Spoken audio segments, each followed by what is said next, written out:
अस्सलाम वालेकुम। उम्मीद करती हूँ आप सब लोग खैरियत से होंगे। आज मैं बना रही हूँ मीठी रोटियाँ जो कि सुबह नाश्ते के साथ या शाम की चाय में अच्छी लगती हैं।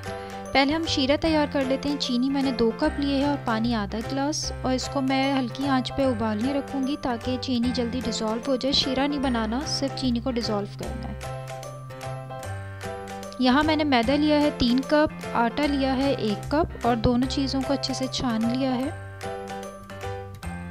इसमें शामिल करेंगे हरी इलायची 1/4 चाय का चम्मच, खाने का सोडा 1 खाने का चम्मच, पिसा खोपरा आधा कप, सूजी 2 खाने के चम्मच। तमाम चीज़ों को अच्छे से मिक्स कर लेंगे।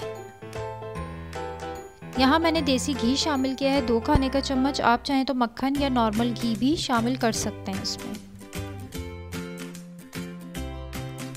घी को मैं आटे और मैदे में मिक्स कर देती हूँ थोड़ा सा। उसके बाद चीनी का जो शीरा हमने बनाया उससे हम इसको गूंद देंगे। इसको गूंदना सिर्फ चीनी के शीरे से ही है। इसमें पानी या आपको दूध इसमें शामिल करने की ज़रूरत नहीं पड़ेगी, ये इसी से गूंद लिया जाएगा। दूध अगर हम शामिल करेंगे तो रोटियों के जल्दी ख़राब होने का डर होगा। ये हमारा एक वीक चल जाएगा। अच्छा, जब आप आटा गूंदेंगे तो थोड़ा सा स्टिकी होगा। आधे घंटे के रेस्ट के बाद उसकी ये कंडीशन आ जाएगी।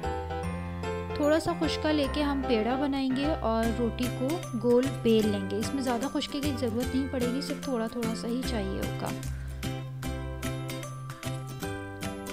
इस तरीके से हम रोटी को बेल लेंगे और बहुत बारीक नहीं बेलनी, इसको थोड़ा सा मोटा रखना है। इतना मोटा रखना है हमें थोड़ा सा इसको। अब हम तवे पे चलते हैं। तवे पे मैंने थोड़ा सा घी लगा दिया है और रोटी को रख दिया सेकने के लिए। ऊपर गार्निश के लिए मैंने खशखाश इसमें शामिल की है और 4 मगज़।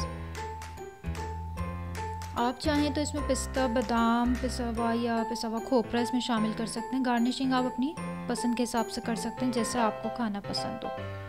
चमचे की मदद से मैं इसको थोड़ा सा प्रेस कर रही हूँ ताकि जो 4 मगज़ मैंने इसमें लगाए हैं वो रोटी पे चिपक जाए। 4 से 5 मिनट के बाद मैंने इसकी साइड चेंज की है और नीचे आप कलर देख सकते हैं कि ये नीचे से सिक चुकी है रोटी। अब थोड़ा सा और घी मैंने तवे पे शामिल करके रोटी को प्रेस करती जाऊँगी और घुमाती जाऊँगी ताकि तमाम साइड्स इसके अच्छे से सिक जाएँ और कलर आ जाए।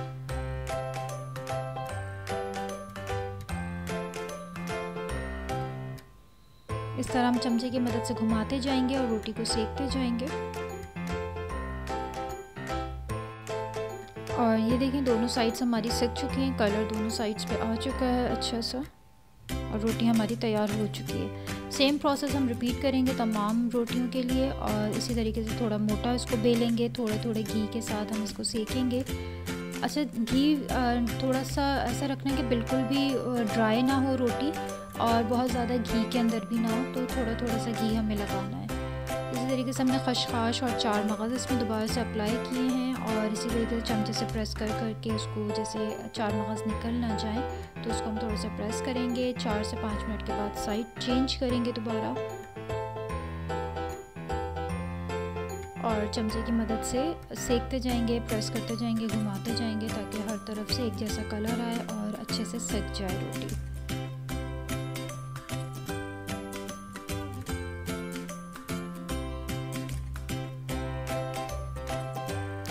यहाँ हमारी तमाम रोटियाँ तैयार हो चुकी हैं और ये आप देख सकते हैं तमाम रोटियों का कलर, इसका खस्तापन, इसके साइड भी आप देख सकते हैं रोटी के अंदर से किस तरह का ये खस्ता सी रोटी बनी है। इसको आप चाय के साथ सर्व करें या सुबह नाश्ते में, ये बहुत डिफरेंट टेस्ट देती है और बहुत अच्छी है। इसमें जो पिसा खोपरा और जो देसी घी और सूजी का जो फ्लेवर इसमें आता है वो भी बहुत मज़ेदार होता है का। वीडियो देखने का बहुत शुक्रिया। उम्मीद करती हूँ रेसिपी आपको पसंद आई होगी। रेसिपी आपको पसंद आई तो वीडियो को लाइक कीजिए, चैनल को सब्सक्राइब करना मत भूलिएगा जिससे आने वाली नई वीडियोस आप तक पहुंच सकेंगी। यहाँ मुझे दीजिए इजाज़त। अपना और अपने प्यारों का बहुत ख्याल रखें।